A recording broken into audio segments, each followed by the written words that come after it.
Bismillahirrahmanirrahim. Assalamualaikum warahmatullahi wabarakatuh. Waalaikumsalam warahmatullahi wabarakatuh. Alhamdulillah, nahmadu wa nasta'inuhu wa nastaghfiruh.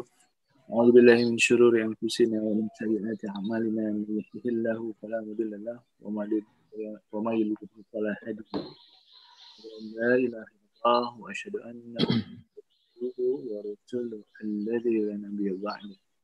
Allahumma shalli ala sayyidina Muhammad wa ala ali sayyidina Muhammad. Alhamdulillah, puji serta syukur pada Allah Subhanahu wa taala, Rabb manusia alam semesta dan kehidupan. Kita diberikan nikmat iman Islam dan nikmat sehat dalam kondisi yang kita harus menjaga tetap kesehatan kita ini. Salawat serta salam mari kita juga curahkan kepada baginda Rasulullah Muhammad sallallahu alaihi wasallam, pada keluarga, pada sahabatnya, pada tabi'in dan umatnya hingga akhir zaman. Assalamualaikum Pak Kiai Pit. Waalaikumsalam warahmatullahi wabarakatuh. Apa kabar Mas Adit? Apa kabar Pak Kiai? Alhamdulillah sehat. Baik, alhamdulillah. Baik, sehat, alhamdulillah. Alhamdulillah, semoga sehat juga ya. Semuanya ya Pak Kiai ya. Amin, amin. Mas Adit juga mudah-mudahan semua sehat di situ. Amin, amin, amin. Hari ini kita akan membahas terkait tentang zikir yang menghidupkan hati ya Pak Kiai ya, insyaallah. Betul.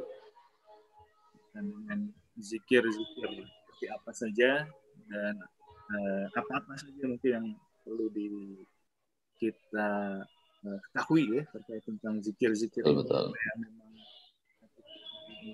hidup untuk lebih mengefektifkan waktu ya.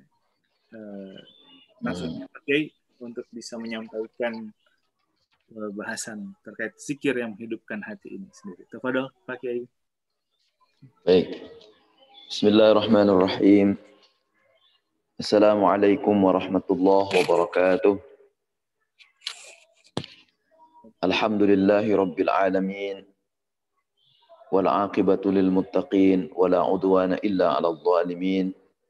Asyhadu an la ilaha illallah al-malikul haqqul mubin wa asyhadu anna Muhammadar Rasulullah shadiqul wa'dil amin. Allahumma salli wa sallim wa barik ala sayyidina Muhammadin wa ala alihi wa ashabihi wa man ittaba'ahum bi ihsanin ila yaumiddin. Laqad qala Allah ta'ala fil Qur'anil Karim, a'udzu billahi minasy syaithanir rajim. Bismillahirrahmanirrahim. Ala bi dzikrillahi tatma'innul qulub. Shadaqallahul azim wa sadaqa rasuluhul karim wa nahnu ala dzalika minasy syahidin wasyakirin. Hadratal mukarramun, para alim, para ulama, para masyayikh, wabil khusus para masyayikh di Madrasah Ukhuwah, wabil khusus juga Dr. Abdurrahman sebagai ketua STIMIK dan juga pimpinan di Madrasah Ukhuwah, dan Harun Ar-Rasyid Center, Mas Adit yang selalu setia menemani kita, baik sebagai host, sebagai moderator, ataupun sebagai tokoh di balik layar di Madrasah Ukhuwah ini, beserta teman-teman lain di Madrasah Ukhuwah, dan yang saya hormati juga para peserta, para partisipan di acara kita pagi hari ini, yaitu acara kajian tasawuf Jumat subuh. Mudah-mudahan tentu saja kita pertama sekali berdoa kepada Allah. Allah selalu memberikan kesempatan kepada kita untuk berbuat yang terbaik di hadapan beliau, berbuat yang terbaik dalam penilaian beliau, sehingga kita insya Allah selalu dalam kebaikan dalam pandangan beliau. Nah, dalam kaitan itu kita perlu bersyukur kepada Allah SWT dan juga selalu mengucapkan salawat salam kepada Rasulullah, karena itu adalah bagian integral bagian yang tak bisa terlepas dari diri kita sebagai hamba Allah. Apalagi kita ini tentu saja manusia sebagai ciptaan Allah, meskipun disebut sebagai ahsanut taqwim, sebagai ciptaan yang paling sempurna, tapi juga banyak lemahnya. Karena kita ini adalah abd, kita ini adalah hamba Allah, yang tentu saja di antara kesempurnaan ciptaan Allah yang memang diberikan kepada kita banyak sekali kekurangan, dan karena itu kita perlu selalu bersyukur kepada Allah, mohon ampun kepadanya dengan selalu melakukan kebaikan dan menjauhi seluruh larangan yang sudah digariskan oleh Allah SWT. Baik, tema kita pagi ini adalah tentang zikir yang menghidupkan hati. Apakah ada zikir yang mematikan hati ya? Apa ada zikir yang mematikan hati? Oh, ada juga itu zikir yang mematikan hati. Nanti kita coba bahas. Ada juga ya, pakai ya. Oh, ada zikir yang mematikan hati ada. Nah, makanya kita perlu tahu zikir yang menghidupkan hati itu seperti apa. Baik. Nah, sebelum masuk ke sana, saya ingin mencoba dulu menguraikan makna zikir dari perspektif ayat-ayat Al-Quran, dari lafaz-lafaz Al-Quran yang itu sudah disebut dalam Al-Quran dalam bentuk zikir.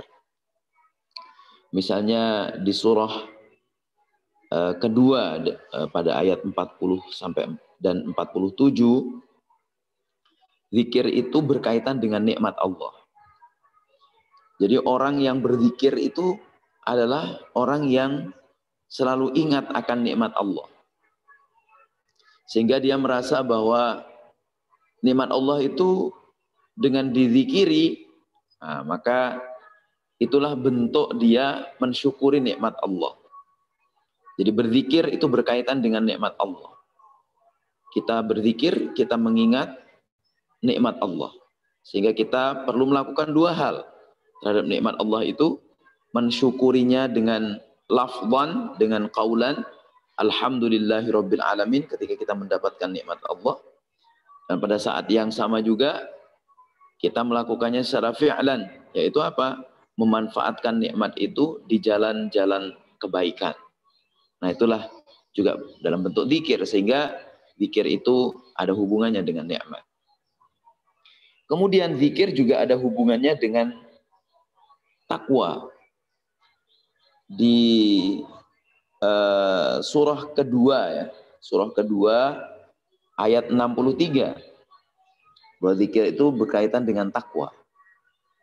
Artinya orang yang berzikir itu pasti takut kepada Allah, yakni dalam pengertian dia akan selalu melaksanakan perintah Allah dan menjauhi larangannya.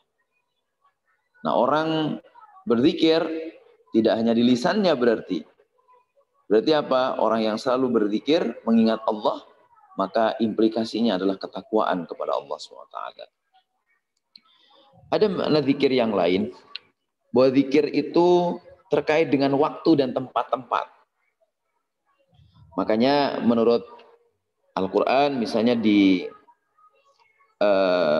surah kedua ayat 198,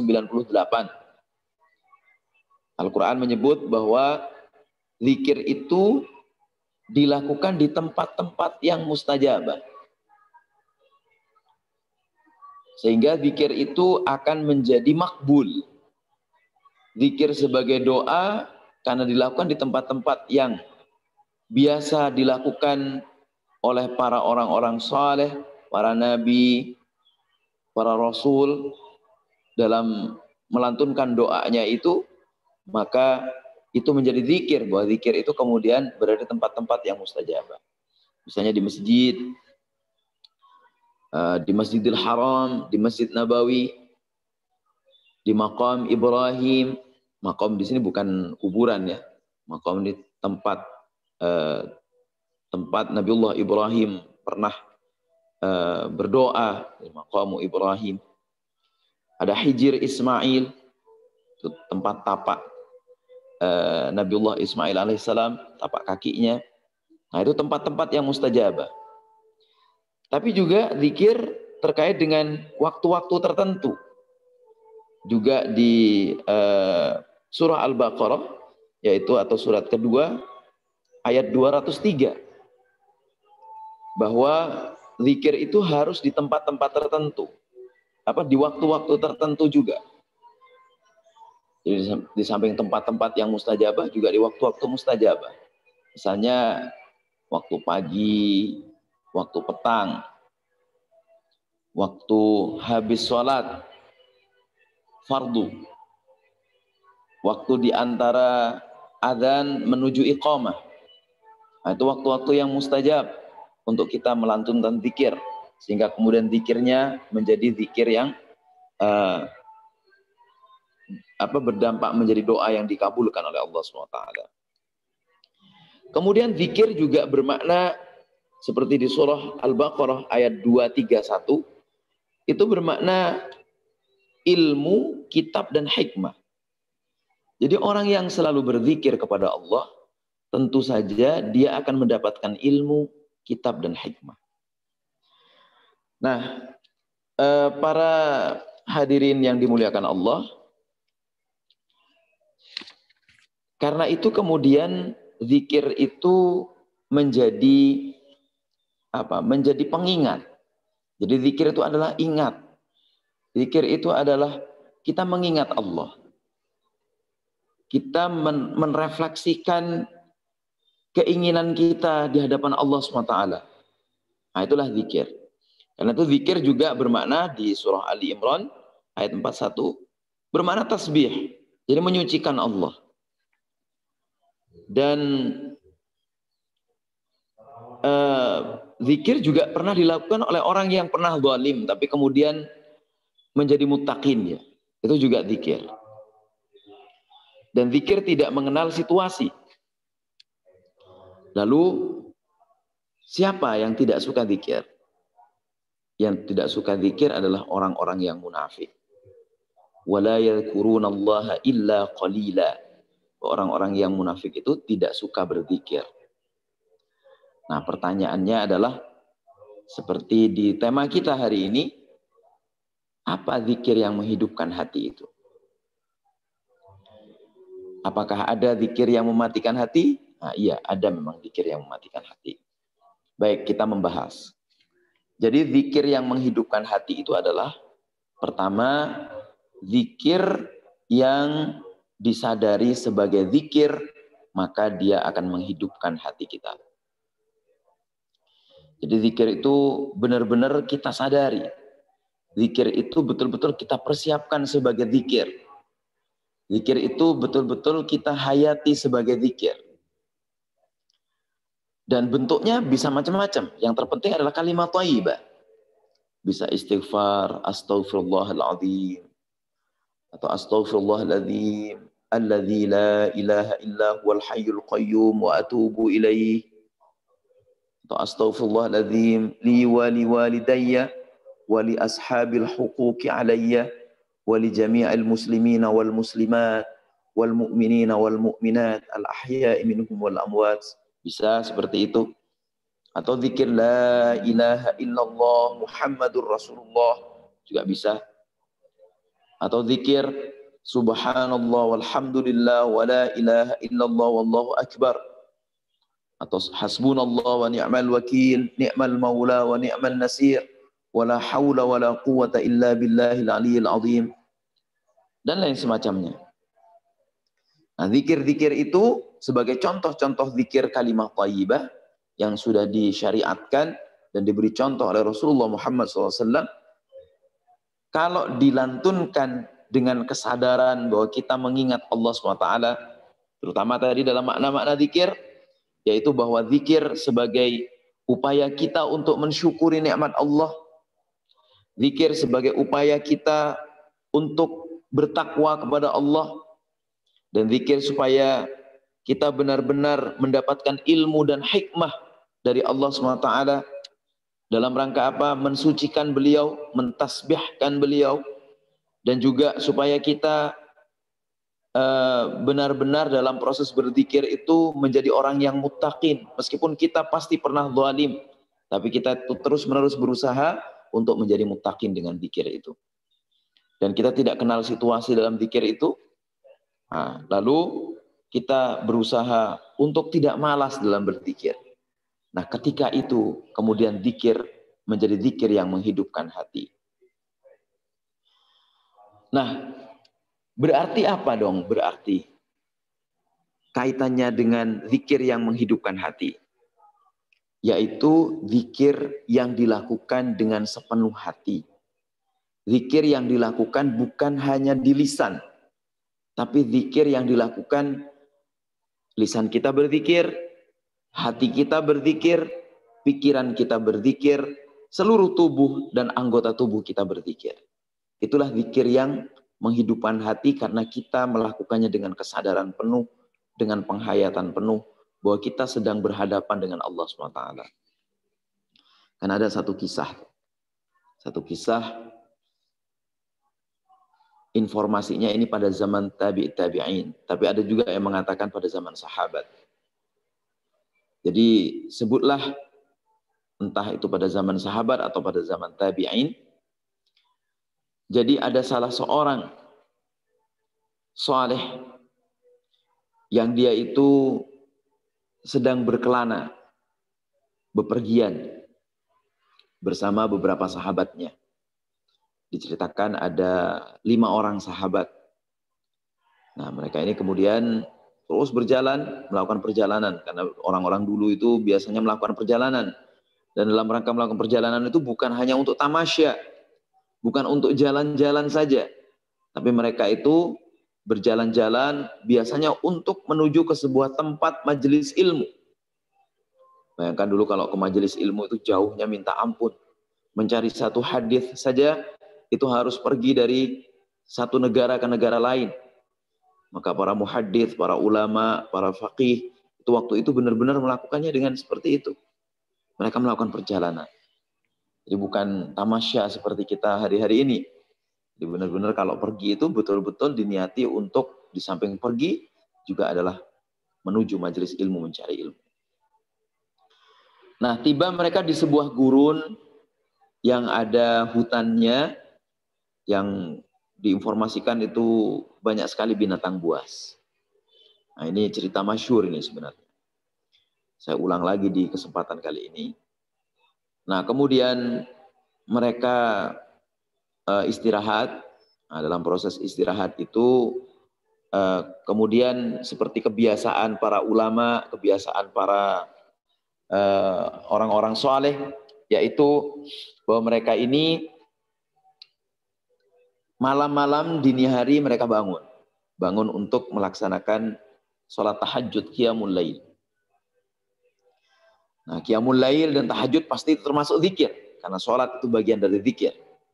Sholat termasuk zikir. Di dalam sholat banyak sekali zikir-zikir yang kita lantunkan. Banyak sekali kalimah thayyibah yang kita lantunkan. Nah, kemudian Masya Allah, mereka sholat semuanya. Di tengah sholat, ini sholat yang entah yang keberapa, tiba-tiba ada singa gurun. Singa gurun. Beberapa di antara mereka, disampaikan ada 4 orang dari mereka itu berlarian mencari perlindungan, mencari tempat bersembunyi. Tempat bersembunyi sampai kemudian mereka terhindar dari singa gurun. Tapi ada satu orang yang terus melanjutkan sholatnya. Terus melakukan sholatnya. Nah, dalam proses sholat itu terus dia lantunkan bacaan-bacaan dengan tambah khusyuknya. Tambah khusyuk, kemudian dia sholat, lakukan lagi, dan lakukan bahkan lebih pelan dia melakukan sholatnya itu. Nah, akhirnya selesailah sholat. Ketika selesai sholat,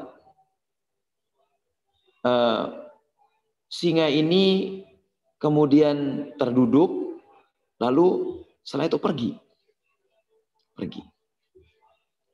Setelah singa itu pergi, teman-temannya baru kembali ke dia. Lalu ditanya sama teman-temannya, "Wahai, kenapa kamu tidak pergi? Kenapa kamu justru melanjutkan sholat? Bukankah kita ini diperbolehkan ketika dalam situasi bahaya, kita menghindarkan diri kita dari bahaya itu. Tapi apa jawab sahabat ini, atau mungkin kalau di zaman tabi'in, apa jawab tabi'in ini, orang soleh ini? Bagaimana mungkin aku takut kepada makhluk Allah sementara aku sedang menghadap Allah? Bagaimana mungkin aku ini takut kepada ciptaan Allah sementara aku sedang berhadapan dengan Allah? Aku malu untuk lari. Seolah-olah ketika aku lari, aku meninggalkan Allah. Aku tidak percaya sama Allah. Justru aku takut kepada makhluknya. Aku takut kepada ciptaannya. Nah, itulah yang kemudian menjadi prinsip, menjadi keyakinan, menjadi penghambaan, menjadi kesadaran, menjadi penghayatan dari seseorang ini ketika dia melakukan zikir, melakukan upaya taqarrub kepada Allah dengan zikir, dia tidak ingat apa-apa lagi, yang dia ingat hanya Allah Subhanahu wa taala. Nah, inilah salah satu ciri, salah satu cara, ciri dan cara bahwa zikir yang kita lantunkan itu dapat menghidupkan hati kita.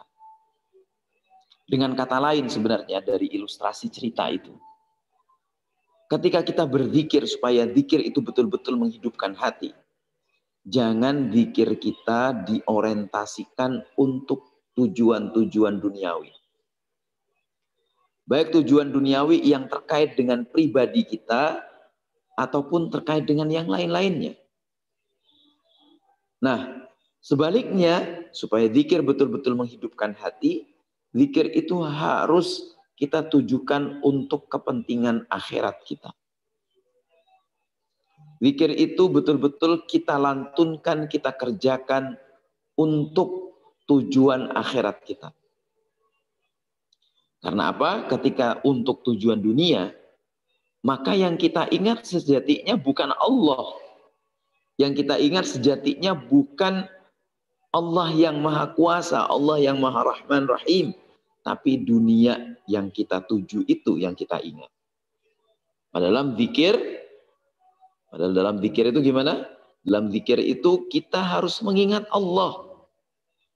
Kita harus benar-benar berusaha mengingat Allah. Kita berproses menuju bagaimana Allah itu menjadi refleksi dari penghayatan-penghayatan dalam kehidupan kita, dalam seluruh gerakan kita. Nah, kalau tujuannya untuk akhirat, insya Allah, maka kita tujuannya hanya Allah semata. Karena itu dalam zikir, supaya niatnya betul-betul orientasinya itu akhirat, bukan dunia. Dan kemudian zikir itu menghidupkan hati kita. Ada 3 hal yang perlu kita catat. Kita jadikan dasar dalam melaksanakan zikir. Apa itu? Yang pertama adalah bahwa zikir itu betul-betul hanya untuk mengingat Allah. Yang kedua, zikir itu adalah untuk menggapai ridho Allah. Dan yang ketiga adalah zikir itu untuk apa? Untuk memohon ampunan Allah, sehingga kita kemudian selalu ditunjukkan oleh Allah dengan petunjuk yang baik dan pilihan yang baik. Nah, orang kalau sudah hanya mencari ridho Allah, orang dalam berzikir hanya mengingat Allah, dan orang dalam berzikir itu mohon ampunan Allah sehingga dia diberi petunjuk yang baik dan pilihan yang terbaik oleh Allah. Pastinya apa? Pastinya dia selalu berada dalam kebaikan Allah, dalam pandangan yang terbaik di mata Allah. Sehingga kemudian apa? Hatinya menjadi hidup. Dengan cobaan dia biasa. Cobaan itu nggak mesti baik dan nggak mesti buruk. Dua-duanya adalah cobaan. Dicoba sesuatu yang baik oleh Allah, dicoba dengan rizki. Kalau kita zikir kepada Allah, kita biasa saja. Justru dengan rizki-rizki dari Allah itu, dengan kebaikan-kebaikan dari Allah itu, karena kita betul-betul zikir kepada Allah, apa yang kita lakukan tadi? Kita mensyukuri nikmat Allah dengan terbaik. Zikir kita adalah mensyukuri nikmat Allah itu dengan terbaik. Nah, kalau kita misalnya diuji oleh Allah dengan keburukan, dengan kesusahan, dengan kegalauan, dengan kegetiran, bahkan ketidaknyamanan karena kita berinteraksi dengan seseorang, ketidaknyamanan karena kita misalnya selalu tidak disukai orang, kita melakukan ini itu tidak disukai orang, kita melakukan ini di lembaga manapun misalnya, kita melakukan program-program baik, orang juga tidak suka misalnya. Nah itu apa? Itu adalah juga bagian ujian dari Allah. Dan bagi orang yang berzikir, itu tetap menghayatinya sebagai kebaikan dari Allah. Karena apa? Karena tadi zikir adalah ilmu, kemudian sekaligus hikmah dari Allah SWT.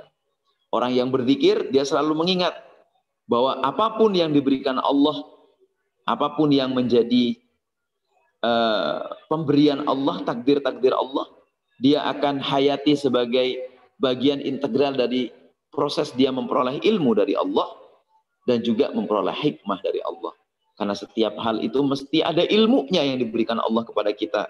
Dan dalam setiap hal itu ada hikmah terbaik yang diberikan Allah kepada kita.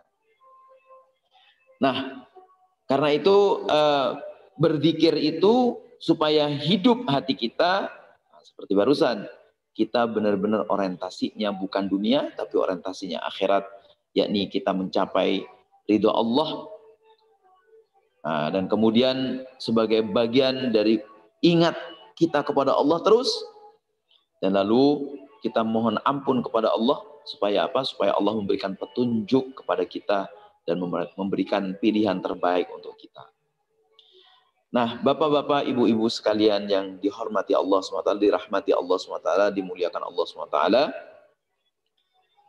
Nah, kemudian apa lagi yang menghidupkan hati kita? Yani zikir apa lagi yang menghidupkan hati kita? Zikir yang menghidupkan hati kita di samping yang barusan, yaitu betul-betul zikir yang dihayati sebagai upaya kita mengingat Allah dengan orientasi yang bukan dunia tapi akhirat. Yang kedua adalah zikir yang dilakukan dengan istiqomah.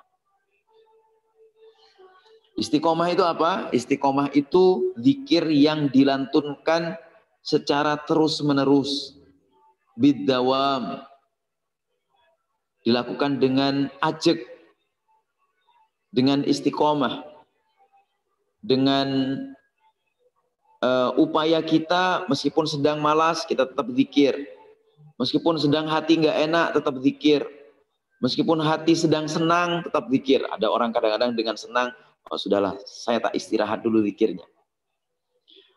Ada orang dikasih kesusahan sama Allah, nah, sudahlah saya tak berhenti dulu zikir. Mungkin Allah ini sedang tidak suka sama saya. Saya dikasih cobaan seperti ini, saya tak berhenti berzikir sebentar. Ada orang misalnya lagi malas, malas zikir, saya nggak mau zikir lagi. Ini zikirnya pasti apa? Pasti tidak menghidupkan hati karena tidak dilakukan terus-menerus. Zikir itu kan tadi kita mengingat Allah, berarti apa? Hati kita juga harus terus-menerus terpaut dengan Allah. Jangan ada jedanya mengingat Allah. Karena apa? Karena kalau kita ada jeda mengingat Allah, berarti kita sebenarnya sedang berusaha untuk melupakan diri kita sendiri. Kenapa begitu? Karena berzikir itu, mengingat Allah itu sebenarnya kita adalah mengingat diri kita. Apa itu maksudnya? Kita mengingat Allah itu karena kita memang harus mengingat Allah dan kita kemudian mengingat kita sebagai hamba Allah. Orang itu kalau ingat Allah pasti dia ingat dirinya. Artinya Allah itu Maha Pencipta, Allah itu adalah Khalik, Allah itu adalah Tuhan kita dan kita adalah hamba Allah. Sehingga kalau kita berzikir terus, kita menjadi ingat akan Allah dan tentu kemudian kita ingat akan diri kita. Nah, kalau orang lupa Allah, berarti dia tidak berzikir kepada Allah, dia melakukan jeda zikirnya terhadap Allah, Akibatnya adalah dia lupa juga terhadap dirinya. Nah, orang lupa diri itu gimana? Orang lupa terhadap diri sendiri bisa jadi adalah dia kemudian lupa bahwa dirinya sebagai hamba Allah. Dia lupa bahwa harus melakukan kebaikan. Dia lupa bahwa harus menghindari keburukan. Dia lupa juga bahwa dia harus melakukan yang terbaik dalam pandangan Allah. Nah, kalau orang lupa, nah, tentu saja kemudian akan berakibat kepada sesuatu yang buruk padanya. Maka zikir yang menghidupkan hati sejatinya adalah zikir yang istiqomah tadi, yang dilakukan terus-menerus. Dan tidak perlu misalnya sampai ribuan kali, zikir ribuan kali. Meskipun zikir yang lebih banyak lebih bagus. Tapi yang terpenting adalah zikir istiqomah. Zikir sedikit-sedikit. Misalnya istiqomah membaca istighfar, istiqomah membaca sholawat, sallallahu ala Muhammad. Kemudian istiqomah membaca tahlil, la ilaha illallah Muhammadur Rasulullah. Kita istiqomah membaca misalnya hasbunallah wa ni'mal wakil, ni'mal maula wa ni'man nasir, wala haula wala quwwata illa billahil aliyil azim. Kita baca itu istiqomah. Pasti akan menjadi kebaikan untuk kita. Karena ketika kita kemudian mengingat Allah, maka kita sejatinya mengingat diri kita sendiri. Sehingga kita gerakannya itu terukur. Program-program hidup kita terukur. Yang kita lakukan juga terukur. Semuanya terukur. Terukur apa? Terukur di dalam ukuran-ukuran kebaikan menurut Allah Subhanahu wa taala dan ukuran dalam proses kita menghindari apa yang dilarang oleh Allah Subhanahu wa taala. Ada satu kisah lain, yaitu ini informasinya di zaman Imam Ahmad bin Hanbal. Ada seorang murid tidak langsung dari Imam Ahmad bin Hanbal. Disebut murid tidak langsung karena sang murid ini biasanya menghadiri majelisnya Imam Ahmad bin Hanbal. Tapi tidak seperti sekolah kan. Sekarang sekolah harus terdaftar gitu. Nah, waktu itu yang penting hadir di majelis seorang syekh, seorang imam, maka itu sudah terhitung sebagai murid. Nah, sang murid ini selalu mencatat hadis-hadis dari Imam Ahmad dan mengamalkannya dengan baik.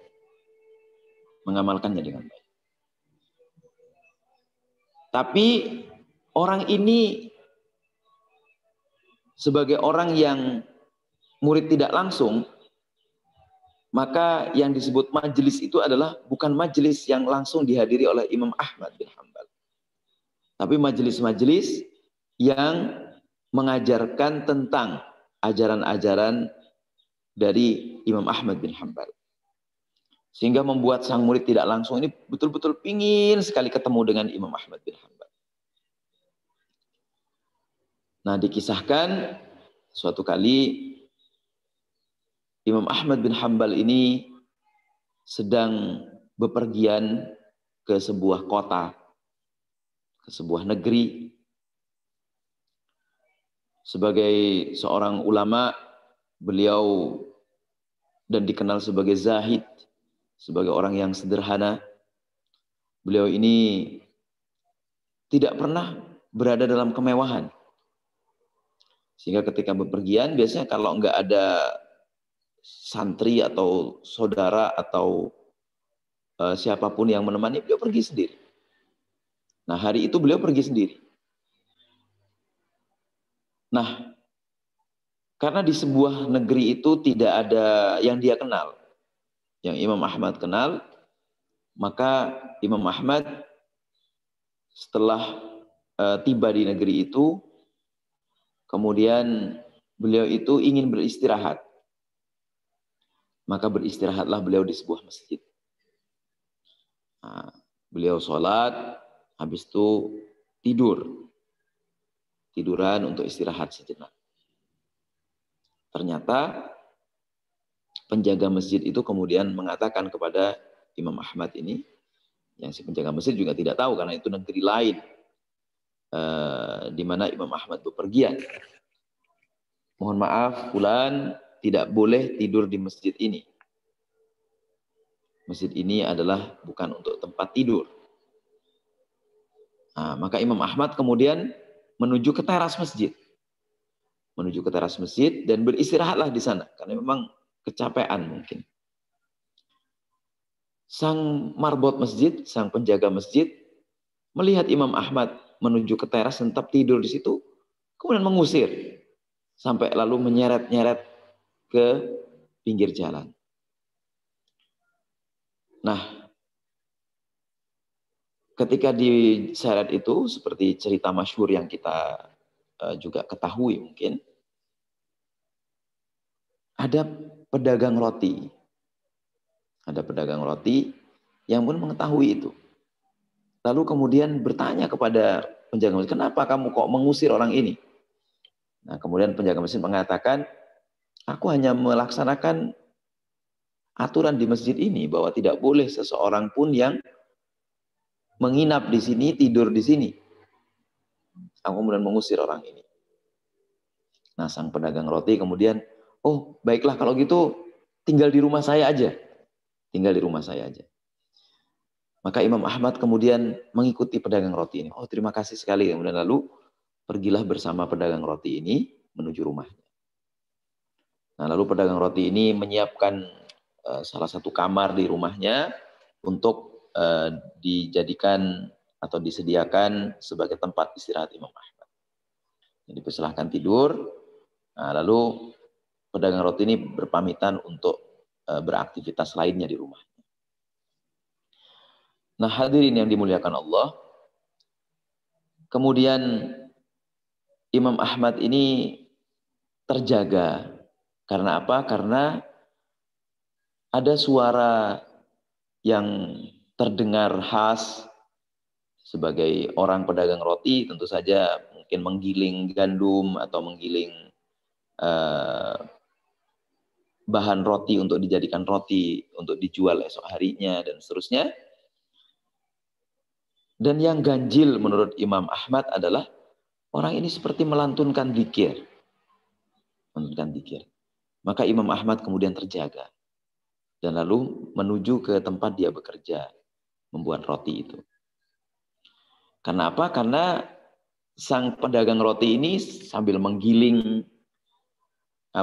menggiling bahan rotinya, maka kemudian setiap kali menggiling itu sang pedagang roti ini mengucapkan istighfar. Astaghfirullahaladzim, astaghfirullahaladzim, astaghfirullahaladzim. Imam Ahmad kemudian mendekat dan pedagang roti ini terkaget. Loh, Anda sudah bangun ya fulan? Oh iya, saya terbangun. Alangkah baiknya kalau saya menemani kamu supaya kamu membuat roti ini dengan baik, katanya, dengan ditemani saya. Oh tidak apa-apa kamu, fulan istirahat aja, silahkan istirahat. Enggak, saya mau di sini saja. Oh ya sudah. Akhirnya orang ini tetap, saya tak menggiling ini, digilinglah sambil mengucapkan istighfar. Astaghfirullahaladzim, astaghfirullahaladzim, astaghfirullahaladzim. Betul-betul menikmati, menghayati. Nah kemudian Imam Ahmad bertanya, ketika sang pedagang roti istirahat sejenak dari menggiling bahan rotinya, dan kemudian memasukkan bahan-bahan roti itu ke tempat pembakarannya untuk dijadikan roti, tempat memasak untuk dijadikan roti, Imam Ahmad bertanya, apa yang kamu baca tadi sehingga kamu membaca itu terus-menerus dan tujuannya untuk apa?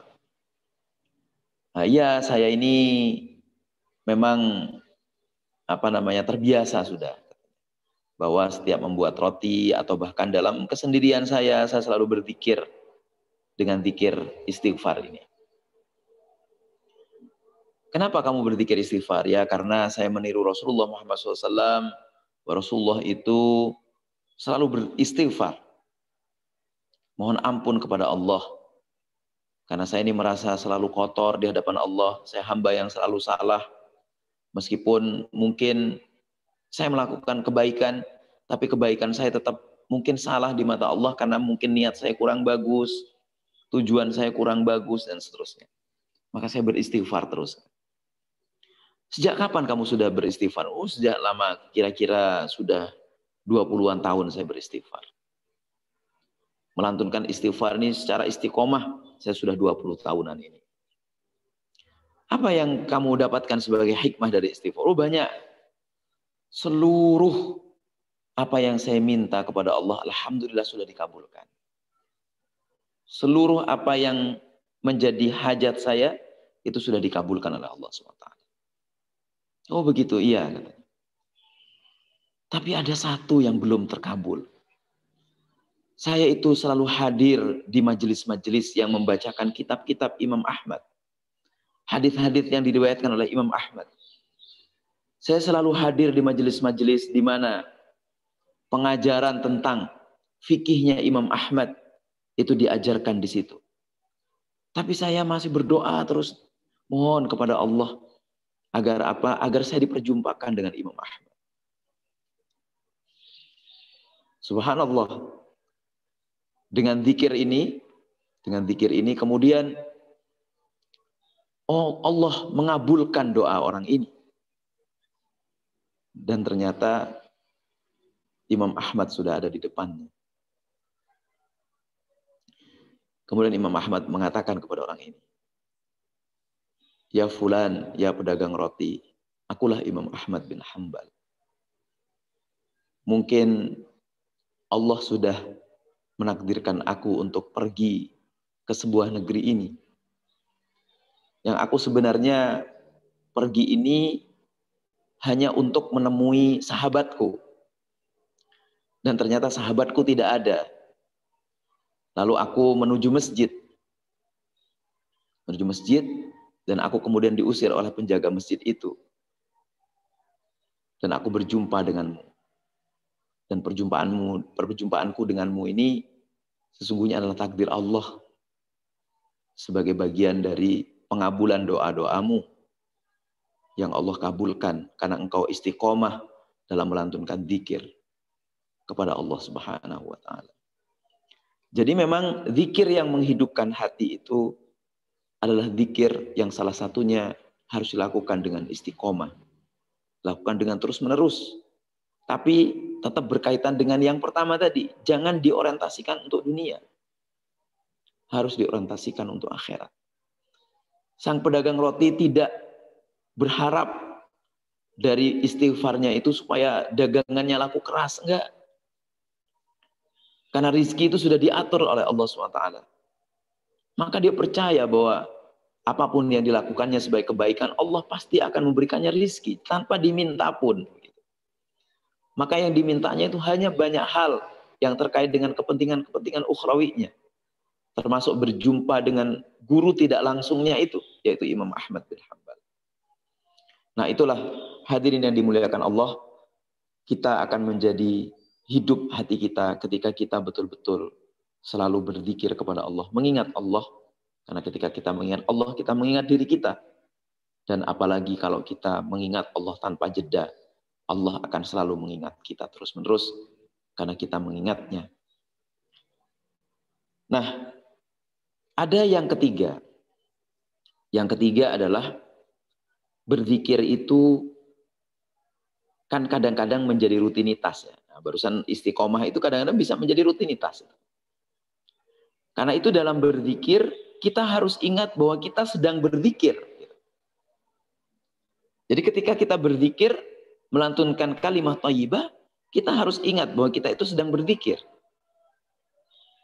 Bukan ketika kita berzikir, lalu kita tidak ingat apa-apa. Jadi kita harus mengingat bahwa kita sedang berzikir, artinya yang di hadapan kita itu adalah Allah Subhanahu wa taala. Yang kita mintakan kepadanya dalam lantunan zikir itu Allah Subhanahu wa taala. Nah, karena itu supaya menghidupkan hati betul-betul, kita harus ingat bahwa kita sedang berzikir. Nah, mungkin ada yang bertanya, kalau begitu zikir apa yang paling hebat supaya kita betul-betul dapat menghidupkan hati kita? Saya kalau membaca dari beberapa literatur, baik di Al-Quran, dari tafsir-tafsir, ataupun dari hadis, baik yang tafsirnya itu tafsir fikhi, atau tafsir sufi, atau tafsir falsafi, itu mengatakan bahwa zikir-zikir yang terbaik itu yang menghidupkan hati diantaranya adalah misalnya zikir membaca Al-Quran itu sendiri. Kemudian membaca sholawat kepada Rasulullah. Lalu membaca istighfar. Kemudian membaca hasbunallah wa ni'mal wakil. Ni'mal maula wa ni'mal nasir. Wala hawla wala quwata illa billahil aliyil azim.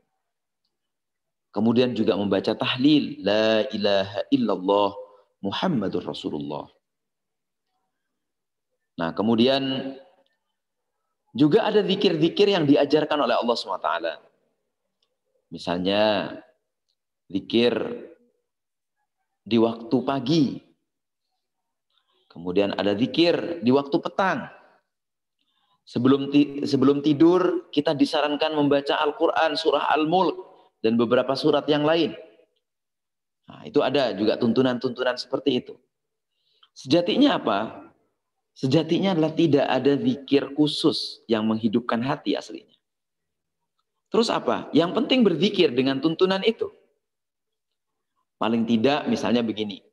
Kita setiap hari harus membaca Al-Quran. Jangan sampai tidak membaca Al-Quran. Setiap hari paling tidak kita harus istighfar. Karena kita harus mohon ampun kepada Allah. Paling tidak kita harus berzikir tahlil.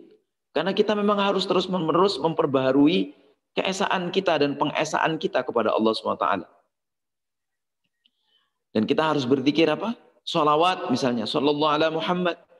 Kenapa? Karena kita memang harus berterima kasih kepada Allah dan kepada Rasulullah. Karena Rasulullah sudah diutus oleh Allah menuju dunia ini. Dan kita mendapatkan tuntunan dari beliau. Dan supaya kita mendapatkan syafaat dari beliau. Ketika kita diperjumpakan di padang mahsyar kelak. Kita memang harus bersholawat kepada Rasulullah. Kenapa kita misalnya harus berzikir hasbunallah wa ni'mal wakil, ni'mal maula wa ni'man nasir, wala haula wala quwata illa billahil aliyil azim. Karena kita memang harus merasa cukup. Kita ini sudah cukup. Banyak kecukupan-kecukupan yang diberikan Allah kepada kita. Sehingga kita perlu apa? Perlu bersyukur saja. Dan kita sudah merasa cukup. Dan yang kita mintakan kepada Allah, ya Allah cukupkan, ya Allah cukupkan. Ampuni aku ya Allah, ampuni, ampuni. Nah itu zikir yang menghidupkan hati. Jadi tidak ada zikir khusus sejatinya. Tapi kalau mau, saya mendapatkan semacam ijazah zikir dari kiai-kiai saya. Di antaranya misalnya, jangan pernah lepas dari membaca Al-Quran. Minimal 1 juz sehari. Atau kalau nggak kuat juga, ya Allah, ya Ustadz, saya itu sibuk sekali. Saya sempatnya paling, ya nggak banyak-banyak. Kalau nggak sempat juga, ya bacalah 1 ayat setiap hari. 1 ayat itu berapa menit? Bahkan 1 lembar itu cuma berapa menit? Nggak nyampe 5 menit membaca Al-Quran 1 lembar. Kalau kita sudah terbiasa membaca Al-Quran, apalagi sampai hafal Al-Quran. 1 juz itu nggak nyampe 15 menit. Atau maksimal 15 menit lah. Kalau sudah kita terbiasa dan lancar membacanya. Ya, jadi kiai saya memesankan kepada saya, jangan sampai pernah kita lepas dari membaca Al-Quran. Kemudian yang kedua, jangan sampai pernah kita lepas membaca istighfar. Astaghfirullahaladzim, astaghfirullahaladzim, astaghfirullahaladzim. Atau bentuk istighfar yang lain. Dan yang terbaik memang sayyidul istighfar. Allahumma anta rabbi, la ilaha illa anta. Dan seterusnya itu. Sayyidul istighfar. Tuannya istighfar. Atau rajanya istighfar. Jadi jangan pernah kita lepas dari membaca istighfar. Nah, yang ketiga, saya disarankan untuk membaca tahlil. La ilaha illallah. Berapa kali tahlil itu? Sebanyak mungkin bagus. Membaca istighfar sebanyak mungkin juga bagus. Rasulullah contohnya 70 kali sehari. Lebih dari itu juga nggak masalah. Membaca tahlil, ya sebanyak-banyaknya juga nggak apa-apa. 3 kali juga nggak apa-apa. La ilaha illallah. La ilaha illallah. La ilaha illallah Muhammadur Rasulullah SAW. Cukup, misalnya kita nggak sempat waktunya. Setiap habis sholat kita baca 3 kali itu. Lalu katanya, kalau kata kiai saya itu, setelah membaca la ilaha illallah 3 kali, yang terakhir Muhammadur Rasulullah, bacalah Allah, Allah, Allah dengan dihayati betul. Sampai kita kemudian lepas dari sholat itu, kemana-mana kita membaca Allah, Allah, Allah. Kita ingat Allah itu. Kalau perlu sampai masuk ke hati kita, Allah, Allah, Allah. Supaya apa? Supaya kita terus ingat Allah. Dan lalu ada lagi yaitu membaca sholawat. Sallallahu ala Muhammad, sallallahu ala Muhammad. Berapa kali? Terserah juga. Tapi sebanyak-banyaknya lebih bagus. Imam Syafi'i itu di kitab Al-Um mengatakan zikir yang paling aku suka adalah zikir sholawat. Sallallahu ala Muhammad, sallallahu ala Muhammad. Dan zikir yang juga aku paling suka di hari Jumat atau di malam Jumat itu ya juga sholawat dan membaca surah Al-Kahfi katanya. Kalau surah Yasin gimana? Ya nggak apa-apa juga surah Yasin. Surah Yasin, baca surah Yasin. Nah, tapi kalau Al-Quran, ya di samping ada memang beberapa hari, kayak misalnya malam Jumat sampai hari Jumat itu afdolnya membaca surah Al-Kahfi atau membaca surah Yasin. Nah, tapi kalau Al-Quran juga perlu dibaca setiap hari. Tidak perlu ayat-ayat khusus atau surat-surat khusus. Bacalah dari awal sampai akhir itu lebih bagus. Kita hatamkan terus gitu. Setiap bulan kita menghatamkan. Kalau memang 1 juz per hari, 1 bulan kita insya Allah sudah hatam. Nah kemudian juga membaca hasbunallah wa ni'mal wakil, ni'mal maula wa ni'man nasir. Seperti tadi saya sampaikan. Nah itulah zikir-zikir yang memang insya Allah kalau kita lakukan dengan 3 syarat yang saya sampaikan tadi, insya Allah menghidupkan hati. Nah pertanyaannya yang terakhir nih, apa ada zikir yang mematikan hati? Ada zikir yang mematikan hati. Yaitu zikir yang tujuannya untuk dunia. Apapun zikirnya, kalau tujuannya untuk dunia, itu akan mematikan hati kita. Biasanya orang yang berzikir untuk tujuan dunia, setelah dikabulkan oleh Allah, dia lupa. Lupa akan zikirnya, lupa akan Allah. Karena sudah merasa bahwa sudah dikabulkan. Jadi dia kemudian tidak perlu berzikir lagi. Dan biasanya dunia itu ketika kemudian menjadi cobaan untuk dirinya, karena memang tujuannya dunia, lalu dia gelap mata. Nah akhirnya hatinya menjadi buta, hatinya menjadi mati.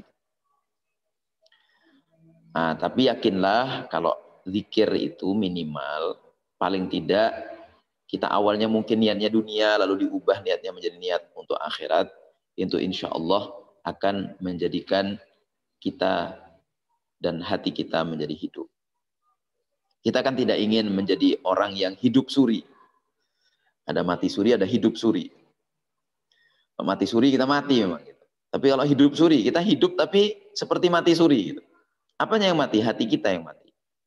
Kenapa? Karena kita tidak pernah berzikir kepada Allah atau zikir kita itu ditujukan hanya untuk kepentingan dunia.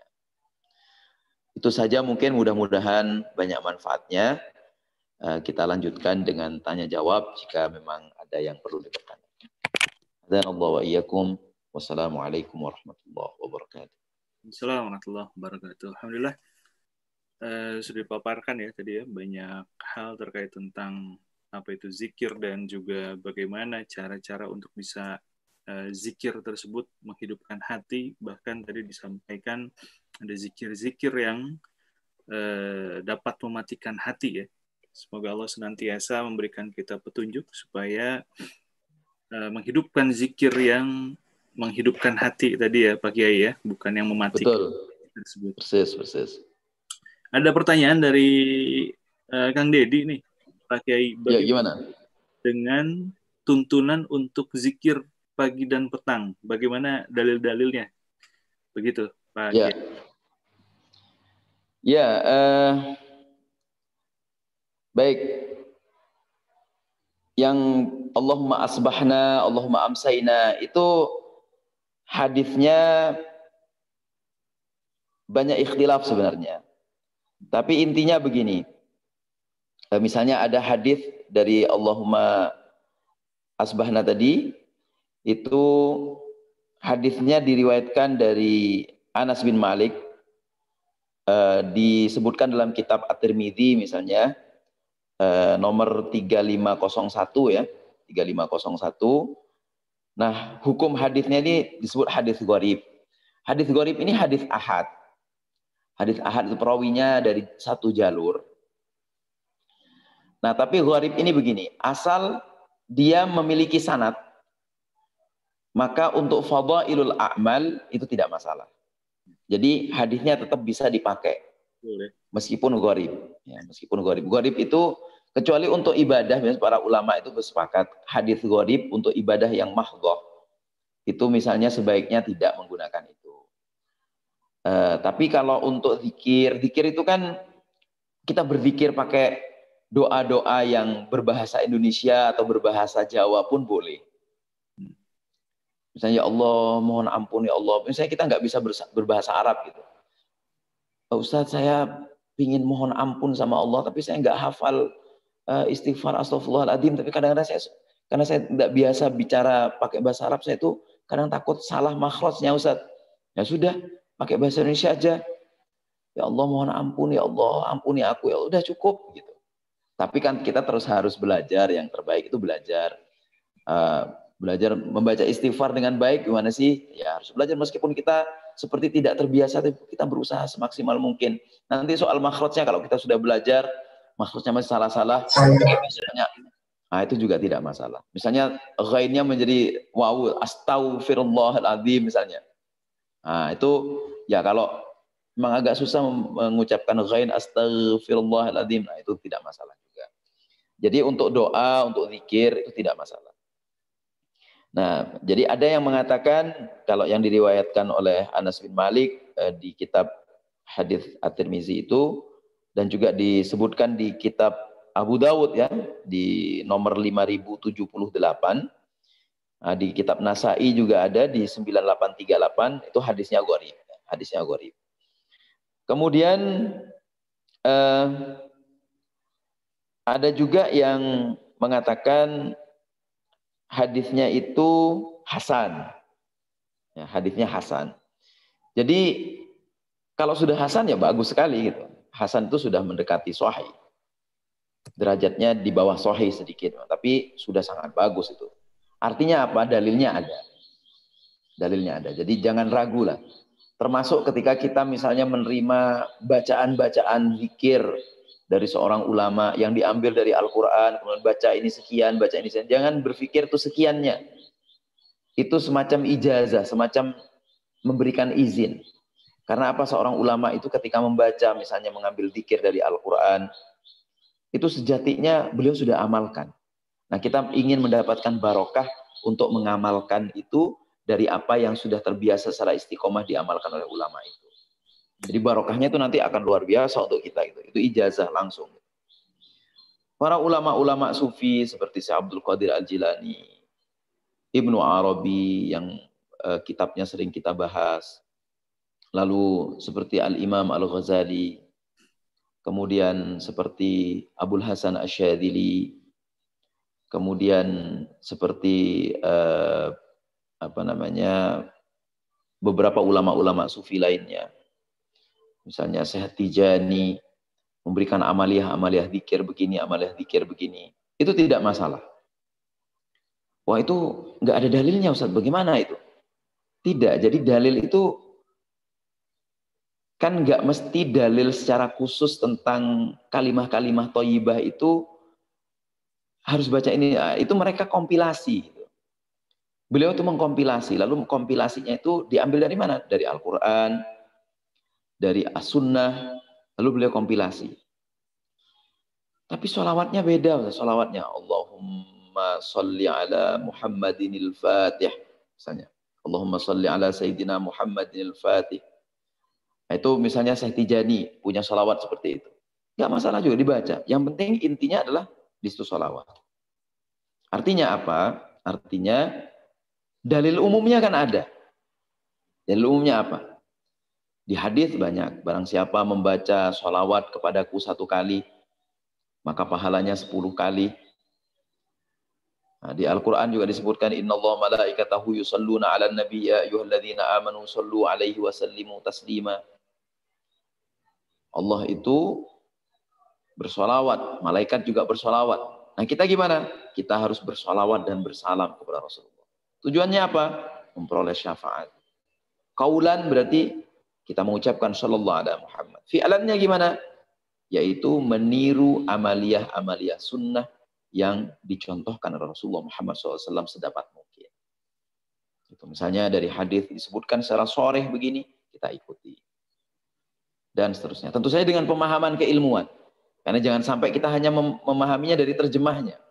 Karena kadang-kadang ada syarahnya. Ada syarahnya. Nah, karena kalau enggak, nanti secara hukum itu kadang-kadang kita bisa salah paham. Contoh kan ada hadis dalam hadis fikih itu tentang sholat ya. Sholat itu bagian dari zikir. Jadi misalnya potongan hadisnya itu idza shtaddal harru fa'abridu bis shalah. Itu kalau terjemahan umum, kita pakai terjemahan gitu ya, tidak pakai syarah dari hadis itu. Kalau panas lagi terik, nah, kalau terjemahannya kan gini, fa'abridu, idza shtaddal harru, jika panasnya terik, fa'abridu bis shalah, maka dinginkanlah dengan sholat. Kalau kita memahaminya begitu, itu nanti kalau kita misalnya lagi terik, lagi panas, atau hati kita lagi panas, gitu, ambil wudhu kemudian sholat, gitu. Padahal sebenarnya nggak gitu itu maknanya. Apa maknanya? Idza shtaddal harru fa'abridu bis shalah. Kalau panasnya lagi terik, tunda sholatnya sampai dingin. Nah, kalau kita baca terjemah jadi salah itu. Nah, makanya kita betul-betul dalam mempelajari ilmu, mempelajari Al-Qur'an, mempelajari hadis, itu jangan dari terjemahan. Baca syarahnya. Kan ada itu terjemah Sahih Bukhari dengan syarah siapa itu. Paling tidak membaca itulah kalau memang terjemah itu maksudnya bukan terjemah letterlek hadisnya. Bukan terjemah lafdhan per lafdhin hadisnya atau Qur'annya. Tapi baca syarahnya. Kalau mau baca yang tafsir, baca tafsir bahasa Indonesia. Gitu. Ada banyak kan tafsir Al-Misbah, punya Ustadz Quraish Shihab, atau tafsir Hamka, tafsir Al-Azhar.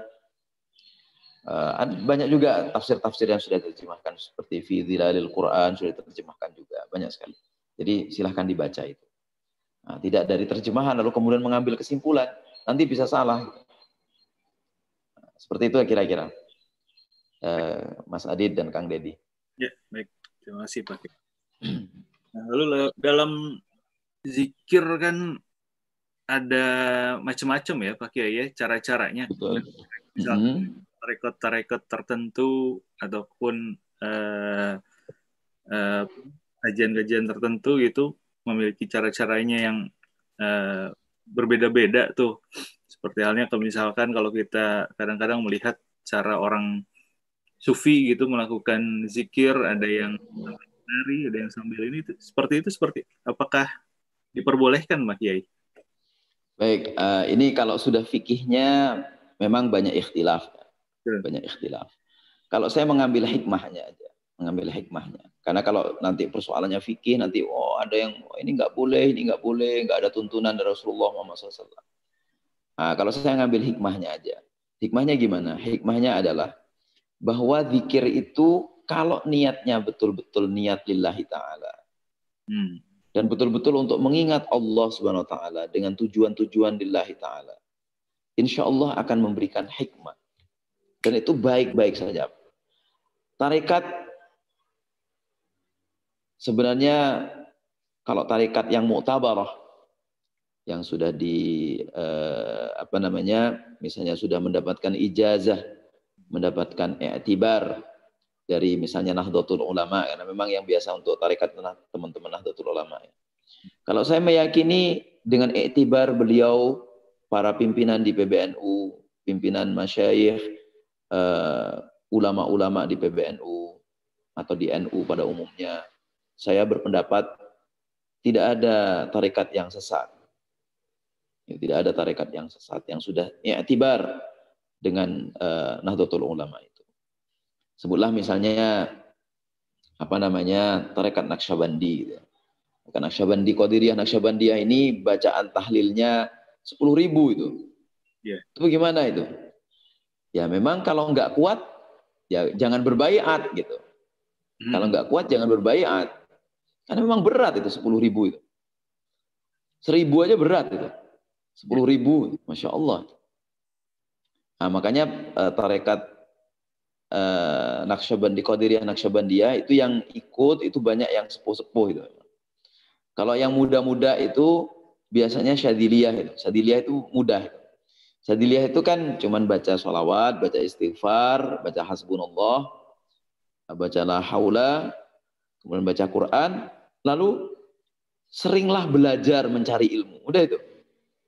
Ya, makanya para teman-teman muda itu kalau berbaiat tarekat, kebanyakan Syadziliyah dulu waktu awal mudanya itu. Kenapa? Karena memang sangat ringan. Sangat ringan. Tidak dikasih angka itu.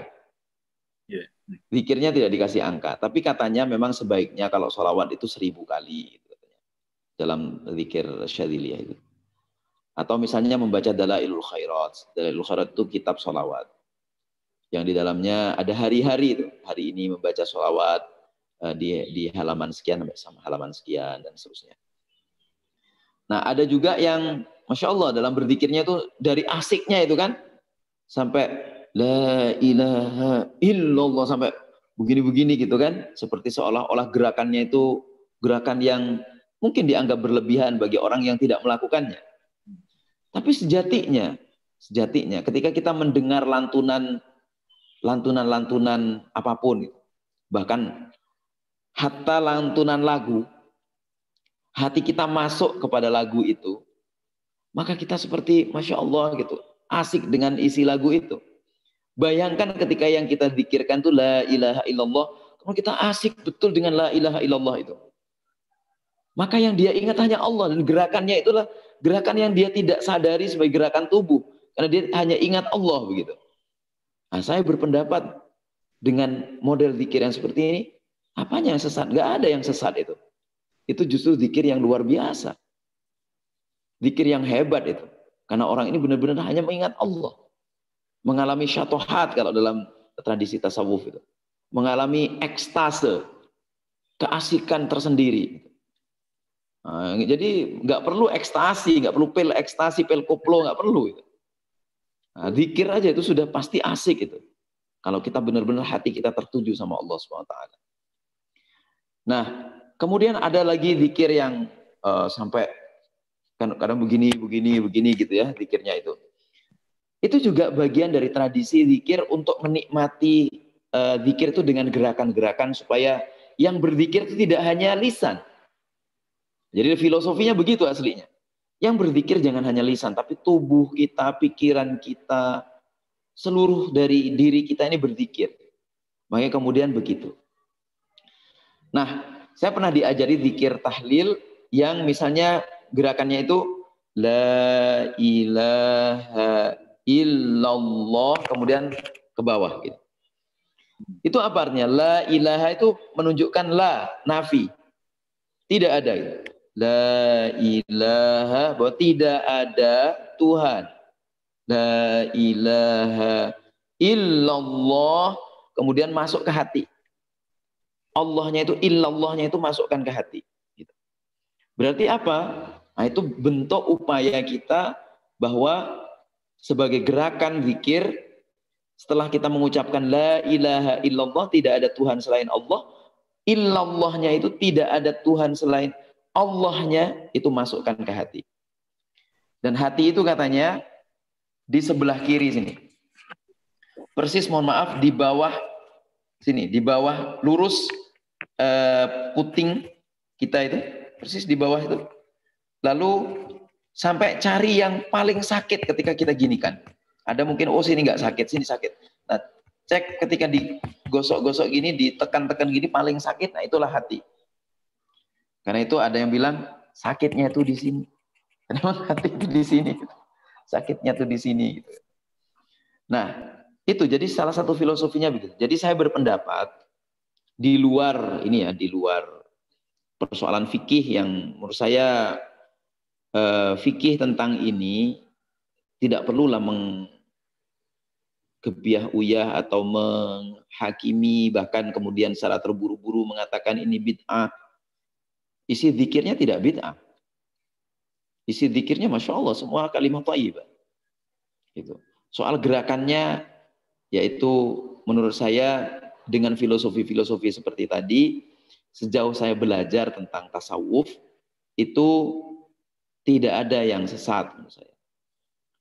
Baik-baik sajalah gitu, baik-baik saja. Yang penting orang itu kemudian menjadi lurus dengan zikir. Karena sejauh saya pahami, orang yang insya Allah sudah berbaiat zikir, berbaiat tarekat, itu umumnya menjadi orang yang baik begitu, orang yang betul-betul ahli zikri. Itu menjadi ahli zikir, ahli zikir. Informasinya Prof. Harun Nasution. Prof. Harun Nasution ini kan guru besar yang dikenal sebagai tokoh rasionalis Islam dari UIN Jakarta ya. Beliau profesor saya juga di waktu kuliah di UIN dulu. Nah, beliau dipandang sebagai rasionalis Muslim. Tapi beliau itu juga berbaiat tarekat TQN ya, Qadiriyah Naqsyabandiyah dari Abah Anom. Dari Abah Anom. Nah, saya bersaksi bahwa Prof. Harun itu kalau Jumat nih yang kita lihat ya, hari Jumat ya. Hari Jumat itu mesti jam 10 itu almarhum beliau rahimahullah taala itu sudah di masjid itu. Di tempat yang secara istiqomah beliau tidak pernah berubah itu tempatnya. Di situ aja itu. Di pojok kiri, soft paling depan. Itu sudah mulai jam 10 beliau sholat, kemudian membaca Al-Quran, lalu berzikir panjang dengan tasbihnya. Masya Allah. Nah itulah, jadi orang yang benar-benar berbaiat tarekat sebenarnya disadari sebagai baiat yang menjadi upayanya masuk ke dalam kalangan sholihin, sholihat, menjadi ahlu zikrillah, nah itu insya Allah menjadi kebaikan yang penuh hikmah insya Allah. Begitu Mas Adit. Sekarang Pak Kiai. Ada pertanyaan dari Bu Mira Novianti. Katanya kalau subuh atau sebelum waktu subuh ada zikir yang sangat disukai sehingga para malaikat pun mengaminkan doa kita. Lalu bagaimana saat sebelum subuh itu kita sedang bekerja, tapi di dalam hati sembali berzikir. Nah ini Pak Kiai, zikir fil qalb itu bagaimana nih Pak Kiai? Sedangkan misalkan kita mengerjakan hal-hal yang lain atau misalkan harus menyampaikan hal-hal yang lain kan lisan kita menyampaikan hal lain. Ya. Kadang-kadang kalau saya kan orang teknik ya Pak Kiai ya. Jadi baik. UPI itu gimana ya? Begitu Pak Kiai. Ya. Baik, ini pertanyaan menarik ini. Gimana zikir fil qalb itu? Sejatinya kalau sudah kita terbiasa berzikir, maka yang zikir itu hati kita. Zikir yang paling a'zam, yang paling afdal itu kan la ilaha illallah. Makanya disebut afdalul dzikri. Afdalul dzikri fa'lam annahu la ilaha illallah. Kalau mau lebih singkat, Allah. Itu gimana caranya sampai ini gitu, masuk ke hati. Nah, caranya gimana itu caranya itu? Nah, gini. Ini pengalaman teman saya, seorang sufi, seorang praktisi tasawuf lah. Seorang praktisi tasawuf. Beliau itu belajar artinya mendawamkan zikir lisan dan kemudian menuju hati, dan hatinya yang kemudian berzikir, itu upayanya, jadi waktu zikir sambil duduk itu, detak jantungnya itu dipegang. Dek, dek, dek itu dipegang. Lalu bagaimana dia merasakan itu? Jadi waktu zikir itu dirasakan betul. Disinkronkan antara detak jantung dengan ucapan di lisannya. Itu terus sampai akhirnya. Jadi menurut pengakuan teman saya ini, waktu detak jantungnya itu ini kan kita kadang-kadang bisa ya merasakan detak jantung itu. Jadi detak jantung kita itu kemudian seolah-olah langsung berzikir. Jadi waktu jantung kita berdetak, Allah, Allah, Allah. Tapi tidak di hati, tidak di lisan lagi, tapi di hati. Nah, sehingga kemudian dia menjadi ingat Allah terus. Nah, bukti bahwa kita ingat Allah terus itu adalah ketika seluruh tubuh kita menjadi berzikir. Karena itu kan ada doa tuh, ada doa kan ya. Doanya apa itu? Yang doa supaya kita itu betul-betul di hadis Rasulullah itu berupaya menjadi cahaya. Nah, karena zikir, menjadi cahaya karena zikir. Allahumma ja'alli nuran fi qalbi. Ya Allah, jadikan untukku nuran fi qalbi, cahaya di hatiku. Gitu. Wa nuran fi qabri, dan cahaya di kuburanku. Wa nuran fi sam'i, dan cahaya di telingaku. Wa nuran fi basari, dan cahaya di penglihatanku. Wa nuran fi sya'ri, dan cahaya di rambutku. Wa nuran fi lahmi, ini wa nuran fi lahmi, dan cahaya di dagingku. Wa nuran fi dami, dan cahaya di darahku. Wa nuran fi idhami, dan cahaya di tulang belulangku. Wa nuran min baina yadayya, dan cahaya di antara kedua tanganku. Wa nuran min khalfi, dan cahaya di belakangku.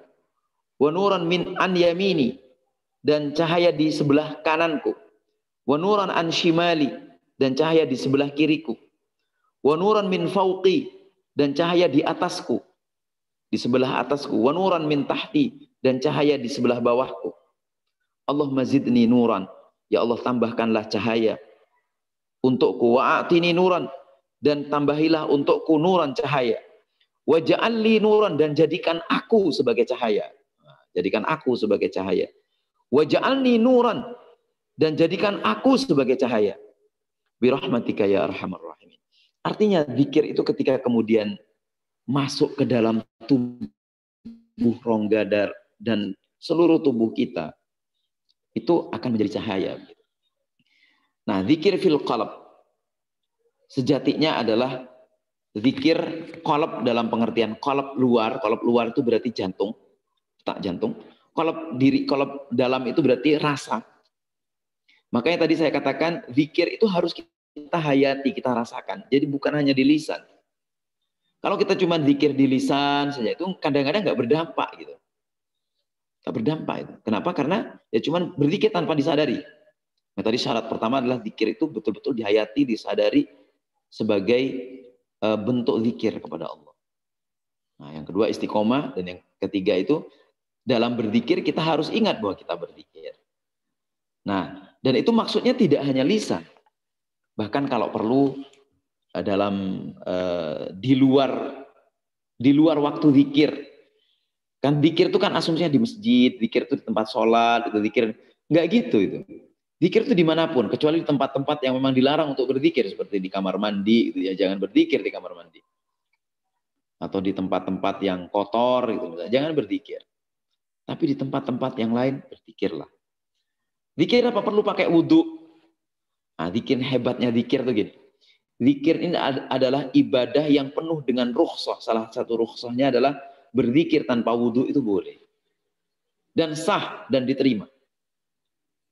Tapi lebih bagus memang pakai wudhu. Kita berwudhu dulu, berzikir. Dan karena itu memang ketika kita sedang hadas, segeralah berwudhu lagi. Karena berwudhu itu artinya kita tidak pernah batal dalam kondisi batal. Batal lagi, wudhu lagi. Nah itu itu juga termasuk zikir, termasuk ibadah. Menjaga wudhu kita. Nah, seperti Bilal yang menjaga wudhunya, menjadi apa dia? Menjadi orang yang benar-benar kemudian bahkan karena dia wudhunya di tengah malam, terompahnya itu menjadi saksi kelak di surga, di akhirat. Nah, begitu. Jadi mudah sebenarnya zikir. Mudah zikir. Bahkan kalau misalnya masih hatinya nggak bisa gitu, zikir fil qalb nggak bisa, pelan-pelan zikir sambil mengerjakan apa, seperti pedagang roti tadi. Sambil berdagang pelan-pelan aja, lirih gitu. Sambil lirih, sambil mengerjakan apa itu. Nanti kalau sudah terbiasa, maka seluruh gerakan kita pun akan menjadi gerakan zikir. Nah, contoh misalnya gini, ada teman saya, ini contoh lain. Teman saya itu zikirnya sederhana, Kang Mas Adit. Zikirnya itu basmalah aja. Bismillahirrahmanirrahim. Bismillahirrahmanirrahim. Itu aja yang dia zikirkan. Zikir dawamnya itu, meskipun zikir yang lain, beliau tentu saja berzikir membaca Quran, iya. Gitu. Tapi zikir andalannya itu bismillah. Sama sholawat. Dia ini sebelum memulai sesuatu mesti membaca itu. Misalnya mau berangkat melangkahkan kaki, bismillah. Mau turun dari tangga, bismillah. Buka pintu mobil, bismillah. Duduk, bismillah. Duduk di jok mobil, bismillah. Mau menstarter mobil, bismillah. Masuk kopling 1, bismillah. Ngegas pertama, bismillah. Pindah kopling lagi, bismillah. Gitu terus, bismillah semuanya. Gitu. Ngerem, bismillah. Gitu. Mau ngegas banter, bismillah sama sholawat. Gitu. Alhamdulillah itu. Itu zikir. Dan akhirnya, insya Allah menjadi cahaya. Gitu. Kalau zikirnya terus-menerus dilantunkan seperti itu.